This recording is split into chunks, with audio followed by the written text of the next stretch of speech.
They lied to us, and they told us we were safe, and they knew we weren't. My whole life's been devastated. I lost my only sister. I lost my youngest child. My country considered me a small sacrifice to make, considered my child a small sacrifice. We'd watch that big old cloud come up, and boy, that's beautiful. We'd go outside and look at that. Just a mushroom deal, you know what I mean? We didn't think nothing of it. And nobody ever told us nothing. We have killed off or maimed millions of people without any war at all. And if you were to add up all the victims of the Cold War and the bomb production cycle and the testing of these bombs, I'm sure you would come out in numbers that are comparable to the numbers of people killed in several of the wars.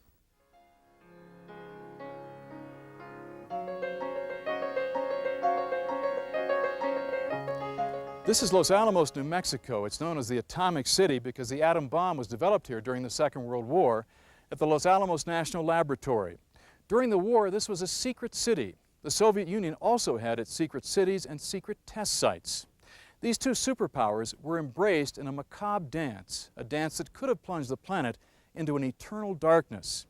In the midst of that dance, there have been people that have forced open windows of hope. I'm Bill Turpie. Join me on this edition of Why We Care for a look through a window of hope at what could have been and still could become an apocalyptic nightmare.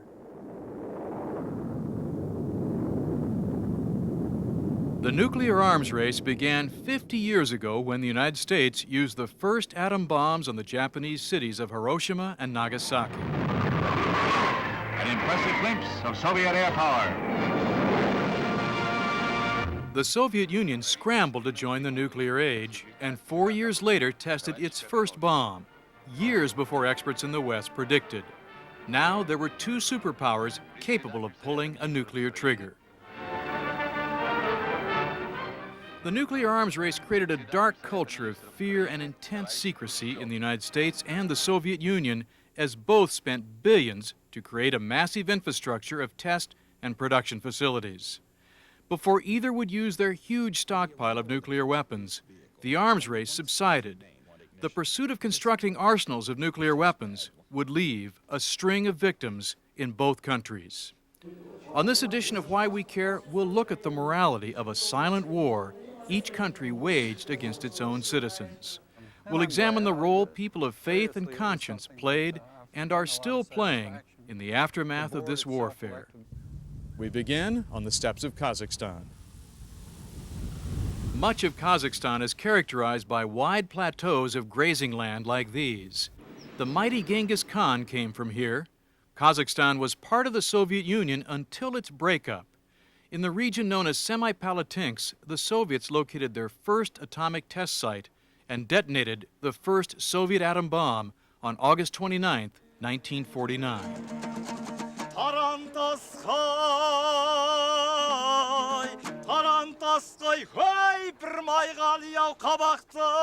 The people here are largely Turco-Mongol, descended from nomadic tribes. But Stalin also moved many ethnic Russians and Germans to the region before and during the Second World War. The Semipalatinsk region was isolated but not desolate. When testing first began, about 400,000 people lived in this area.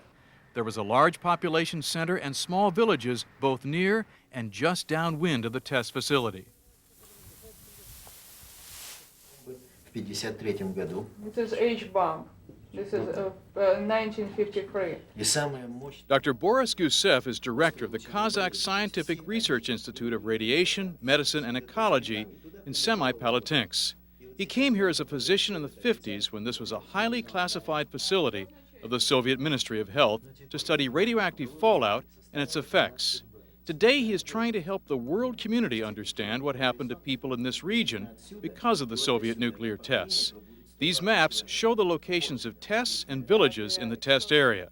Таким образом, учитывая ситуации радиационные, складывавшиеся After 266 surface and air nuclear explosions, we can conclude the entire Semipalatinsk region was affected by nuclear fallout, and the entire population was affected by the influence of ionizing radiation. Dr. Gusev says that radiation has produced an unusually high number of cancers, stillbirths, birth defects, and retardation in this area. This orphanage cares for children who are suffering from extreme to mild retardation. Physicians here attribute their conditions to radiation exposure their parents received from the nuclear tests. What is especially troubling is that the exposure of people in the region was planned as a scientific experiment. The Soviet Union, in fact, was attempting to do nuclear testing in the Semipalatinsk region, which was heavily populated, for the express purpose of determining what the effects would be on human populations. Kathy Lyons is Associate General Secretary of the Health and Welfare Ministries program of the General Board of Global Ministries of the United Methodist Church. She has been opening some windows of hope for people here by bringing teams of U.S. physicians and scientists and social work experts like these into Kazakhstan to help the United Methodist Church forge links with medical facilities and provide medicines and other supplies to a health system that is archaic and a region which has suffered massive damage from radiation fallout. The veil of secrecy that continued for 40 years in the Semipalatinsk region was absolutely impenetrable by the people who lived in the villages adjacent to the nuclear test site. Experts estimate that 1 million people are now affected by radiation contamination in this area, including 200,000 children born to adults who were here during the testing. In addition to retardation, these children experience a variety of problems from birth defects to cancer and the breakdown of their immune systems. There are very high rates of child death and infectious disease, and high rates of birth defects. Birth defects are 10 times higher than the rates of European, Japanese, and the American. The Soviets also tested their first H-bomb in this region, as well as a succession of other thermonuclear weapons, some of which were 20 to 30 times more powerful than the Hiroshima bomb. The Soviets, over the years, tried to keep a tight lid of secrecy on what was happening in Semipalatinsk. They tried to continually allay residents' fears by denying that there were any dangers from the testing. Nobody knew about our problem for 40 years. It was all a great state secret. The public at large and within the USSR did not know. And they wondered what was happening to them. But as they raised the questions, the military, other persons there, had an answer that what was taking place had to take place. The kinds of weapons testing that was going on had to take place.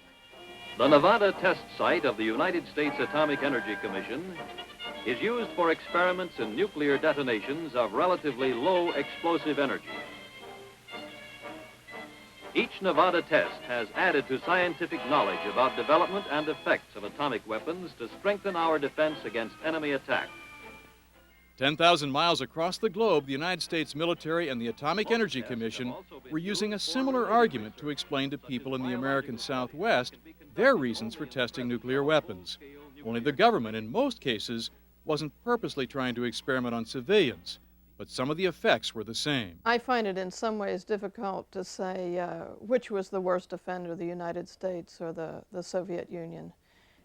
When you look into the eyes of any child who has been affected by the nuclear testing, you realize that tremendous wrong has been done.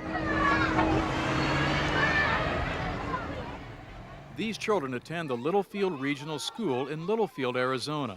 The Nevada test site is just 70 miles away. Beth Wright is the principal. Littlefield is one of America's most rural schools. Beth Wright and several of the staff here and many of these children's parents grew up in small towns in Nevada, Arizona, and Utah, which were downwind of the Nevada test site when the United States was testing nuclear weapons above ground in the 50s and early 60s. They remember the fireballs from the tests which lit up the morning skies. They also remember the dust carried by the winds. They call themselves Downwinders. And that cloud, it's pretty. It's got a lot of color to it. And it's amazing. I mean, it's amazing that there's, you know, it's dark, and then all of a sudden the whole sky just lights up, and then you just see this thing just rise up. It's an amazingly powerful thing to watch. We would go out and we would watch the cloud go across, and I can remember feeling the sting from the fallout. And, you know, I mean, and it was an exciting thing for us. You know, this was an exciting thing, and everybody did. You know, you were never told stay indoors, stay out under cover until much later. As pretty as it appeared, this angel of light turned demon and inflicted much death and sickness. Judy Flake is 49. She has 3 daughters. All 3 have had miscarriages, and 2 have children with cerebral palsy. We were scared, but hey, they wouldn't listen to us. They just kept right on setting them off, and I had my father died of leukemia too. There's hardly anybody that hasn't been touched around here. I know it. And there's so many people, we've had so many people from this, you know, down in this area that has died of cancer. This is the high Nevada desert. About 60 miles in that direction is the Nevada test site. Just over a range of mountains there is St. George, Utah. Beth Wright and her family used to come out here for family outings and watch some of those tests. They could see the mushroom cloud.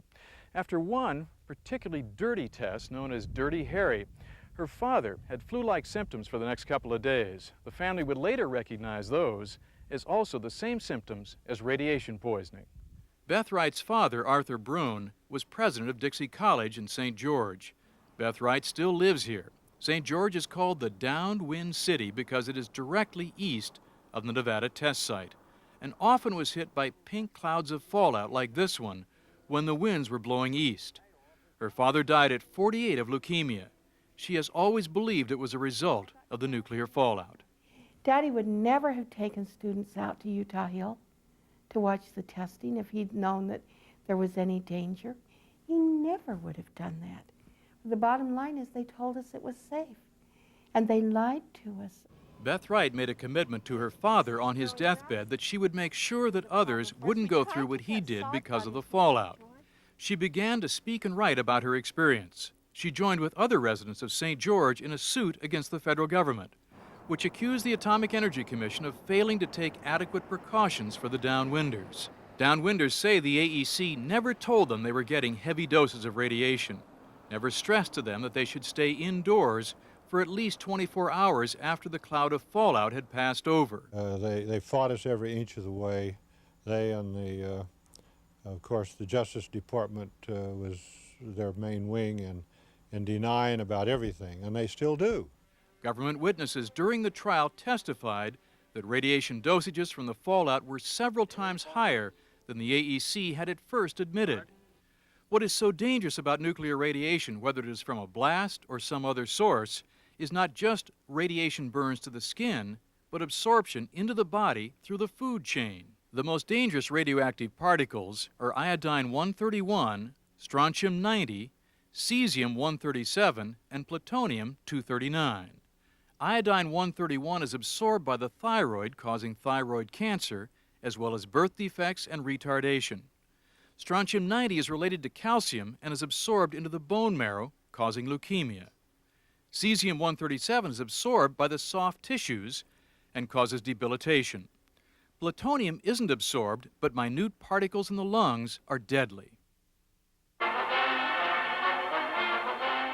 Public Health Service films like this one informed residents they would be told if radiation levels in the area became too high from the tests. A summary of the tabulated data will be supplied to zone commanders to be released to the people in their zone. Elmer Pickett says he has lost 14 family members to cancer. His first wife died at 41 of leukemia. He says government films and books like this assured residents they were safe, but he compares the lack of warning to murder. When they published this, they knew very well what they were doing to us. There's no doubt in my mind that they had all the data from because the bad one started in '53, Dirty Harry, and then from then on, they very well knew that they were murdering us. Stuart Udall, former Arizona congressman and Secretary of the Interior in the Kennedy administration, became involved in the Downwinders suit as a personal injury lawyer. I have a lot of relatives who are downwinders, and I originally got involved by having some of them call me and say, would you come and talk to us? Something's happened here. There's too much cancer. The Downwinders won their case in federal court in Salt Lake, but the Supreme Court overturned the suit on the grounds that the federal government has the discretionary function to protect all of the people, even if it means sacrificing a small number for the greater good. I was reluctant to believe my government would do these things. I saw the government, namely the Atomic Energy Commission, and people in Washington who said, well, we've got, in effect, they never said it bluntly, but we may have to sacrifice some people, but these tests are important and we have to carry them out. And if it looks like we've made a mistake, don't tell the truth, lie. The Downwinders were easy victims. These areas of Utah, Nevada, and Arizona were largely settled by Latter-day Saints, the Mormons. Today, the Mormon temple in St. George still dominates the landscape. Mormons as a group, I was reared that way. Very patriotic, believed that the government was inspired of God, very reluctant to criticize the government. If the Mormon church leaders had taken a very strong stand on that nuclear testing, what might have happened? Could that have changed things? I have no question in my mind if the leaders of the Mormon church had perceived what was happening and had spoken out, that they might have made them move it or stopped it. Why do I say that? Because of this crazy MX missile program that President Carter in the 1970s was getting ready. You remember a big racetrack that was going to be built. And when President Spencer Kimball of the Mormon Church spoke out and said he thought it was a crazy idea, the idea collapsed. So religious leaders in some situations can make the difference, in my view. You know the places marked with the S sign? They're safe places to go when you hear the alarm. Many Downwinders believe their church should have spoken out, but they say they also remember the times and how concerned the country was with the Soviet threat. In fact, most faith groups were reluctant to speak out on the issue.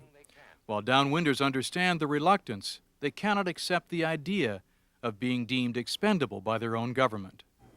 My country considered me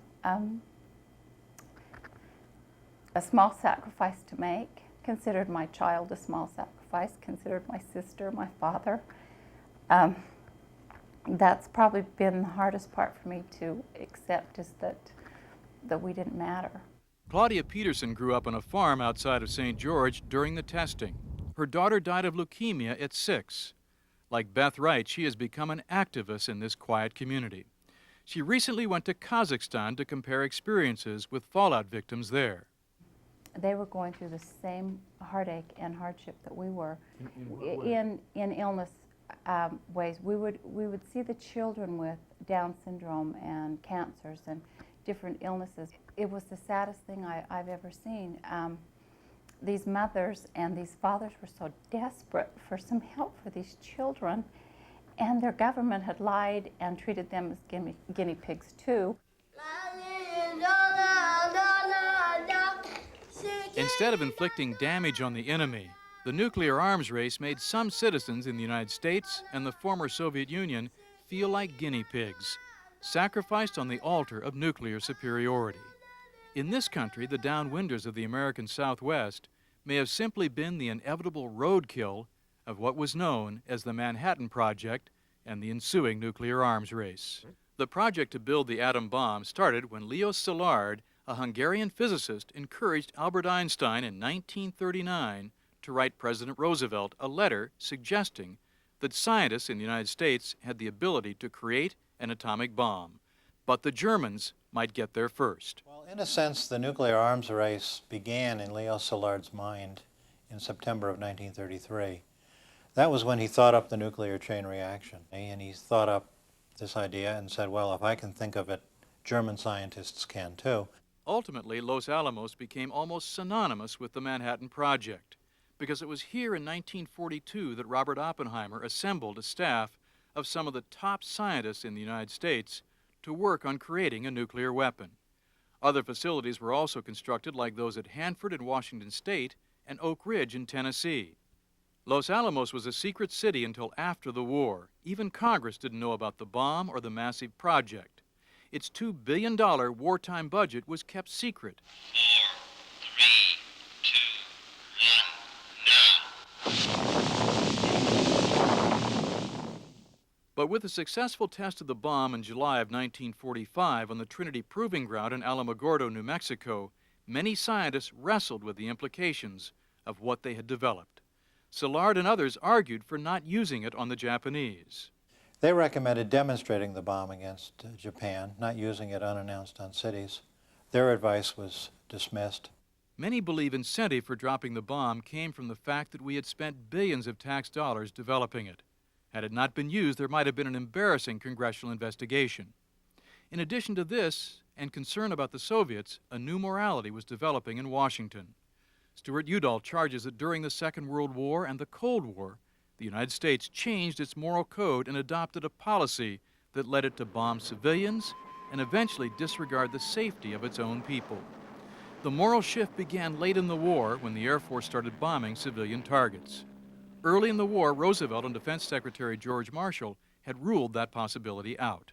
President Roosevelt himself, when that war started in 1939, said to the Europeans, well, if you're going to have another stupid war, for heaven's sake, observe the moral principles that world leaders have agreed upon in the past between the two world wars. And don't bomb cities. Don't involve civilians in this war. Make it a war of armies. But the United States eventually did bomb civilian targets. In March of 1945, the firebombing of Tokyo killed 100,000 Japanese in one night.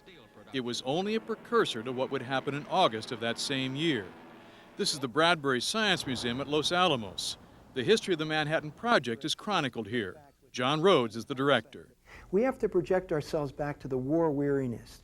They were tired of Americans being killed. Saipan, the Bataan Death March. We have to get into that framework and realize that this looked like the only way out, short of another 3 to 5 months of a very expensive, in terms of costly American lives being lost. This was the way to break the Japanese will and end the war. The end of World War II with Hiroshima and Nagasaki, and then the beginning of this national security state with all of the secrecy, with power to make decisions, life and death decisions, not vested in the people, not vested in their Congress, but in little groups of people who were making so-called national security decisions. This changed our nation. And some of that change may have carried to Los Alamos. Norris Bradbury became the second director of the laboratory when Oppenheimer left at the end of the war. He saw his job as perfecting a new generation of nuclear weapons. After the war, those weapons were first tested in the Pacific Islands. But in the 50s, the tests were shifted to Nevada. Dave Thompson, a retired nuclear physicist, worked on 4 of those tests. After some of the tests, he volunteered to go into Ground Zero. How long after the bomb had been dropped? Probably 2 hours. But have you suffered any effects from that? No, I had a film badge and I had a Geiger counter, and we knew what we were getting. I got a small amount of radiation. First, you duck, and then you cover. The secrecy and suspicion of the 50s, the McCarthy era, ruled defense issues. Civil defense films like Duck and Cover were already sending chills through schoolrooms. Officials were concerned about alarming the public by drawing undue attention to the atomic tests, either through moving people out of their towns or causing attention to high levels of radiation. Eventually, the testing became controversial. Background for this series of tests, increasing controversy over the dangers of fallout, with the Atomic Energy Commission coming under mounting criticism both abroad and at home. At stake are grave world issues. We found ourselves in a situation where high national leaders were saying this is so important that we have to take risks, and if we have to sacrifice some people, we may have to do that. But there was also a double standard when it came to just who was to be sacrificed. Stuart Udall, in his book, Myths of August, documents that Norris Bradbury was a part of this double standard. This is Zion National Park, about 40 miles north of St. George, Utah. One indication that government officials may have known more about the dangers of low-level radiation from atmospheric tests occurred in 1962, when a series of tests was being conducted at the Nevada test site. At that time, Norris Bradbury, then head of the Los Alamos National Laboratories, came here and warned his park ranger son and his pregnant daughter-in-law to keep the children indoors during those tests, to take a lot of showers, to not let the children eat snow. In addition, he gave his pregnant daughter-in-law a plane ticket and encouraged her to visit relatives in other parts of the country during the month the tests were taking place. Other citizens of this area got no such warning. Well, the people at the top, but there were a lot of them involved in it, and I think we have to recognize, too, that some bad things were done and should never be done again. When we come back, a look at the moral landscape of Los Alamos today and at some citizens who never knew they were downwind. Los Alamos National Laboratory covers about 43 square miles. One of its main tasks is to oversee the safety of this nation's stockpile of nuclear weapons. Since the end of the Cold War, the lab has been experiencing a lot of remarkable changes. It's focusing a lot more on peacetime projects, and in addition, it's training Russian scientists and technicians in the handling of nuclear materials, and Russian scientists are here working on cooperative projects. This is a view of Artemis 16, the city which is in many ways a sister city of Los Alamos. It was the first site where nuclear weapons research was done in the Soviet Union. Paul White spends a lot of time in Russia as manager of special projects for the lab. He is in charge of assisting Russian scientists and the Russian Federation in their dismantling of nuclear weapons and in tracking nuclear materials.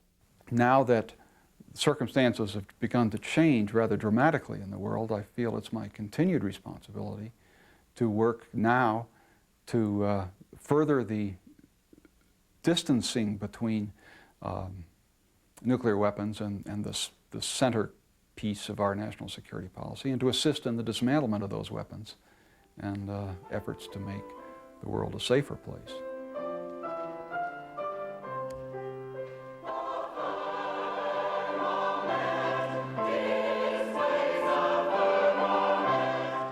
Like many nuclear physicists here, Paul White is part of a community of faith. He and his wife are members of White Rock United Methodist Church. He came here many years ago to work on thermonuclear weapons, a task which he says was intriguing. Paul, you said that you enjoyed designing thermonuclear devices, but that you're also a person of faith. How do you put those two things together? I never saw weapons as something that was really going to be used in warfighting. They had to be a credible warfighting tool in order to be a credible threat that would keep them from ever being used.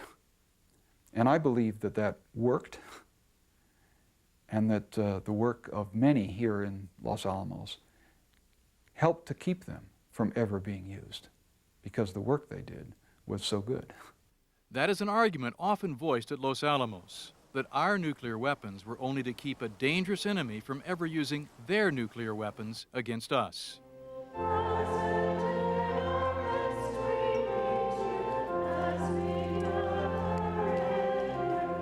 Before the two superpowers began to reduce the nuclear arms race, the Roman Catholic bishops and the United Methodist bishops both published positions condemning nuclear weapons, which in effect called for people of faith not to work on their development. Los Alamos has 22 churches, and most of them are well attended. Barbara Henderson is pastor of White Rock United Methodist Church and chaplain at the Los Alamos Medical Center. The church in this town does not have clean hands, but no one has clean hands. Some of us are called to be here in this place at this time and to represent Christ and the church and bring the presence of God into this town without any one particular moralistic perspective. Both a Roman Catholic group and a United Methodist group here responded to their bishops by saying there was a role for a policeman in an imperfect world, and that police presence needs to be armed to properly defend innocent people. Maury Pongrantz, a nuclear rocket scientist at the lab, led the local Roman Catholic response.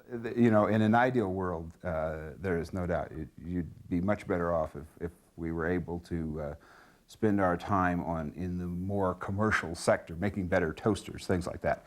In an ideal world, there is no doubt about that. But, you know, I think that as Christians, we have to be policemen, we have to be soldiers, we have to be stern judges, and there is a recognition that the world is not perfect. But there are also voices that have been raised about just how many weapons of mass destruction were needed. Dr. Carson Mark was head of the theoretical section of the lab. The hydrogen bomb came out of his group. As the numbers went up and came into the hundreds, one had this question: what in heaven's name would we ever think of doing with 100 of these? Do we really mean that we'd pick out 100 places and destroy them, that there'd be any gain that we would achieve by doing so? Are we that kind of stupid that we would just do it because we could? One of your colleagues has said that the continued development of greater and more powerful devices was in some sense almost a demonic sort of force that grabbed hold of people here. There was a demonic force gripping the people, expressing itself in a variety of ways, nuclear weapons being one, but competition on warplanes being equally evident, competition on missiles. Those are all coming from the same background of a belief and addiction to violence. I always told people my father was not a scientist. Evelyn Rose's husband was the first police chief of Los Alamos. He died last year. She and her 4 daughters have come back for a family reunion. Mr. Rose helped establish this memorial for John Kennedy, the first president to visit Los Alamos. The city's history rests heavily on some of their consciences. I did feel and do feel that the bomb killed millions of people, and I had something to do with it just by being here. The image to me that is the clearest is the bridge between the town and the labs. There was a bridge there was a connection there, and there was a hope that it could contribute to world peace, and yet there was the knowledge that great harm could also be done, and we had to live with that contradiction. And Los Alamos has been a place of intense contradictions. For many engaged in the development of the weapons, their moral decisions have been shaped by their faith and their patriotism. There's been the belief that a reliable defense will keep us from ever having to use these weapons. But there has also been a force leading to the highest mountain of weapon construction. In the pursuit to reach the summit, we paid a price with the lives of a population of patriotic citizens. And people at the top of the nuclear weapons complex in that period evidently knew what the danger was. This may look like the steppes of Kazakhstan, But actually, they're wheat fields in eastern Washington, not far from the Hanford Reservation, where the United States processed plutonium during the Second World War and the Cold War. And just as many people in Kazakhstan and also in the southwestern parts of the United States feel they've been affected by radiation fallout from nuclear testing, many people in these areas feel they've been affected by radiation releases from Hanford processing plants. And that's a typical inversion. That's the way the contaminants used to roll in on us when we were kids, only the clouds were pink, and we thought it was really neat that we had pink clouds, and sometimes we'd have pink snow. The clouds were pink? Yeah, from the iodine-131. Tom Bailey is a farmer in eastern Washington who lives about 8 miles from the Hanford Reservation. The pink clouds, he says, came from the release of radioactive iodine and other elements from stacks like these at the huge plutonium processing facilities on the Hanford Reservation. Radioactive iodine, iodine-131, when ingested, produces thyroid problems, which can lead to birth defects and other illnesses. Tom Bailey blames a litany of family illness on Hanford. Our family has a long line of serious health problems, and we've never had them before the 40s. We're very healthy, hardy, rural stock, all American stock, and all of my father's brothers have had cancer. One of my father's brothers died with cancer, my father's sister died with cancer. All of my grandparents on both sides died with cancer. My oldest brother was born dead. I was born with birth defects. One of my sisters was born with birth defects. The Manhattan Project, in addition to its secret laboratories at Los Alamos, needed several huge facilities for producing various components of the bomb. Hanford was set up to process plutonium, which is used to create the nuclear chain reaction of an atomic blast. Hanford was chosen for three basic reasons. One was its isolation. There was not much of a population base anywhere near here in the early 1940s. Secondly, they had to have lots of water to cool the reactors and to drive the process of separating the plutonium. The Columbia River met that requirement. And thirdly, they needed a lot of electricity to provide the energy to do all the work out here, and that came from Grand Coulee Dam up in the northeast corner of the state. At the time, Hanford was one of the most extensive construction projects in the history of the world. The Hanford Reservation was located on about 1,000 square miles of eastern Washington, with the Columbia River flowing through much of it. The small town of Hanford was closed down and residents moved elsewhere. About 60,000 construction workers were brought in to build 3 nuclear reactors, which were cooled directly from the Columbia. 3 huge plutonium processing plants were built. For more than 45 years of its operation, Hanford assured the outside world that all was safe. But a series of events have led many residents to question that assessment. This summer I attended my 35th high school class reunion. There were 7 women that had been close friends in high school. As we started talking and I explained my concerns, there were 5 of the 7 of us that are thyroid patients. And there are 3 husbands who are also thyroid patients. That's a lot of people. Beverly Walker's family moved to Pasco, a town right next door to Hanford, in 1945. Her father was a pharmacist. She believes radiation releases from Hanford have affected both her and her daughter, who is featured in this ad. And I mean, these are pretty strong. Did my daughter get 9 holes in her heart because of where I grew up, namely around Hanford? Funny, they don't look like guinea pigs. And Beverly, this is That's my 3rd grade class. third grade class. And you consider that you guys were guinea pigs. They didn't have a right to do that to me. That's my belief. And it should never happen. And if I'm active in trying to get information and get answers, it's because I don't want it to happen anywhere in the world ever again. Don't make me a guinea pig. Don't make my children or my grandchildren guinea pigs. Aren't there people that might say, this is too emotional, this is just going to scare people? Yeah, and there were people who said that. And one of the reasons is that scientifically, it's very difficult to say because Beverly has trouble with her thyroid that it is absolutely the result of radiation from Hanford. It's only anecdotal now. They're beginning to do the research. But the anecdotal, the stories that are coming out are of such magnitude that some of us feel that there just has to be a connection. Beverly's husband, Joe Walker, is a retired United Methodist pastor who now heads up the Oregon office of the Hanford Health Information Network. These ads were placed in the Portland Oregonian to provide information to people that some of their health problems might be related to what happened at Hanford. The ad received 5,000 replies. Awareness about Hanford began to grow in the late 80s when plutonium processing was restarted at Hanford. And Bill Huff, minister of the Unitarian Church in Spokane, preached a sermon called The Silent Holocaust, which raised questions about the safety of Hanford.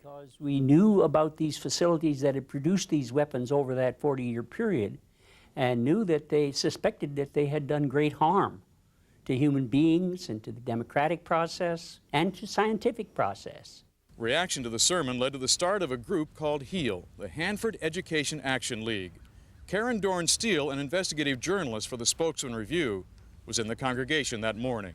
But I was very interested in what Bill Hauff had to say because it conformed with what I'd already found out in my own reporting about the way things worked at Hanford, that there was a bureaucracy, there was a momentum to keep things secret, and I was very intrigued with what the questions he asked. That this enterprise that we knew so little about at that time might have really harmed us. She began a series of articles about Downwinders from Hanford. Heal began to use the Freedom of Information Act on how Hanford had handled releases over the years. After a year and a half, Hanford announced that they were going to release 21,000 pages of emission documents. And they did. And at that point, you know, the jig was up. And we had said, if there's nothing here, we'll shut up and go home, and we would have. When we started looking into those documents, they were the most damning things I think I've ever seen. Far worse than anything we had imagined. One of the most damaging documents revealed a designed release of radioactive iodine in what was codenamed the Green Run. This is what's known as the T-stack at one of the plutonium production facilities at Hanford Reservation. In 1949, the Air Force ordered scientists here at Hanford to release radioactive iodine up that stack into the atmosphere.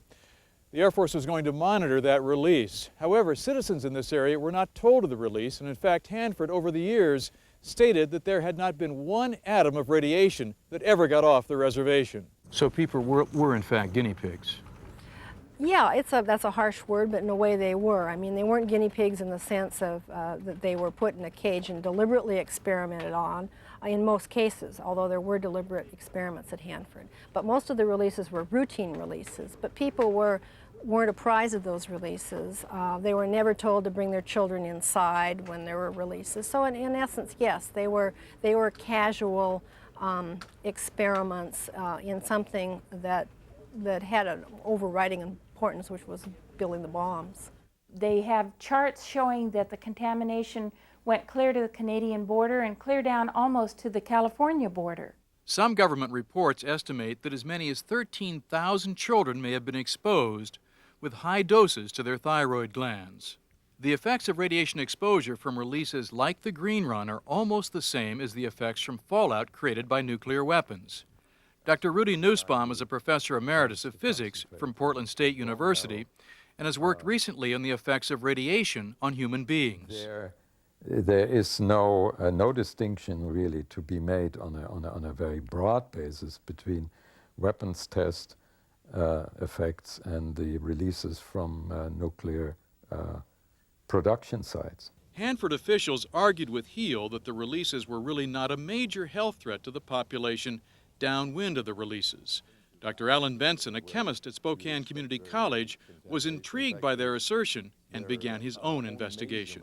I had their own measurements of the levels of iodine-131 that they measured in some of those valley systems in 1945 and 46, and that evidence is essentially overwhelming that one would expect to see health effects. I think that they tended not to want to face the gruesome truth, and so I think they tended to hide from any serious effort to do a disciplined piece of work to evaluate how many people had been harmed. Some people say they were just made to be guinea pigs. Those people have every right to be concerned about what they were exposed to in the past, and if I were one of them, I'd be saying the exact same thing.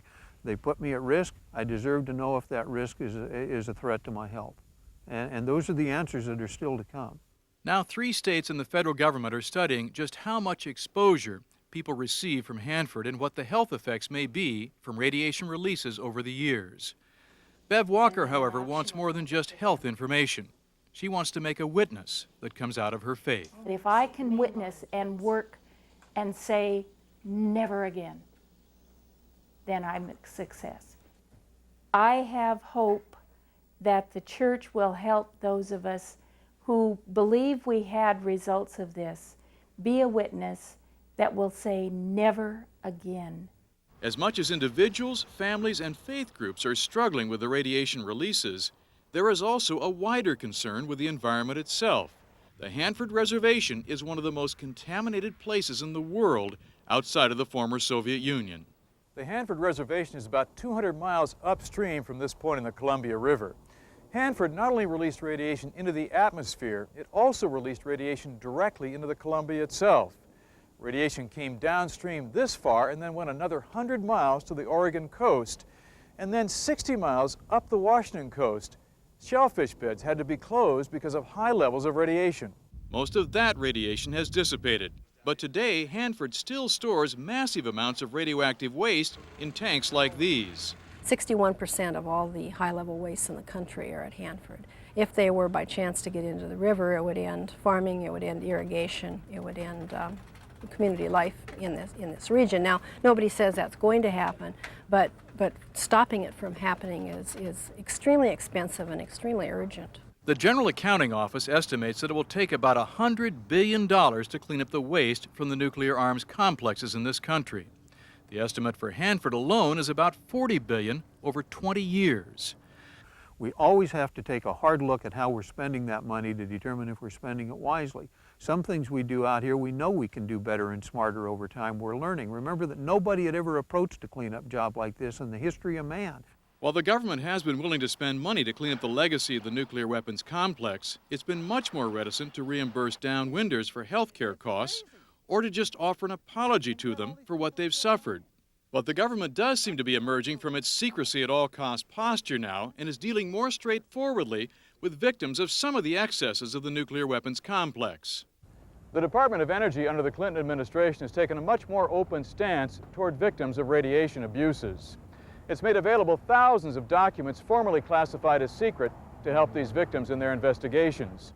The last 2 years have uncovered a trail of experiments on people using radioactive materials about which many were never clearly informed. Oak Ridge National Laboratory in Tennessee first extracted plutonium and then conducted experiments where terminal patients were given doses of the element allegedly without their knowledge.